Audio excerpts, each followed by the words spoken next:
Hello and welcome. I'm Silpa Salati, Client Operations Director at V Technologies. I am so excited to introduce and interview one of our favorite colleagues here today, Richard Black. Richard is the Director of Engineering Operations. Richard, thank you so much for joining us today and taking the time out to speak with us. You're here today to talk about a few exciting points about a recent white paper you wrote on energy system modeling, which I'm sure our viewers are going to love reading and hearing about. So tell me, what exactly is energy system modeling? Well, good afternoon, Silpa. Yes, energy system modeling is taking a system, either a building or an area of anything of that nature, and applying various rules and regulations to them in order to make the building either energy efficient and tending towards a net zero input of energy into that building and ending up with a carbon neutral structure that we can say is not costing the occupants any cost in energy production. That's so interesting. What compelled you to write about this topic?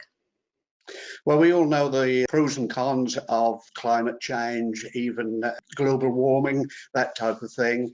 And we have to be in a situation where we're reacting to market requirements. And the market is saying we must tighten up on our use of energy and get into better returns on our buildings so that we do, as we said before, become carbon neutral and not costing the occupiers anything.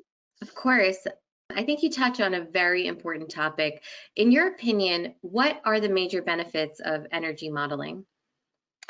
The major benefits are to the occupiers of any building or structure, whereby that, of course, if a building is absorbing energy and using energy, whether electrical or any other type, then of course the occupiers have to have that fee added on with regard to what they're paying for the owner of the building.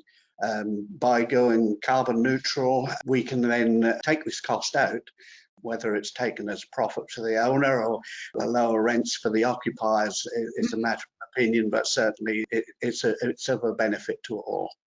Absolutely. Richard, if you had one thing you wanted your viewers to know today, what would that be? What is one takeaway from your paper or from this conversation that we've had that you want your viewers to know? Well, I'd like them to know that there are only 55% of buildings existing today which have had any form of conservation, energy conservation applied to them. So most of the buildings that we see are incredibly inefficient with their energy. So we're using oodles of power and heating, cooling, that type of thing that could become very much more efficient. One of the ways of doing that is by producing what we call the digital model. This is, or digital twin, this is a model that is used where we can put into the model all the different utilities that are being used, the occupying rate and that type of thing, and come up with the amount of energy that that building is consuming.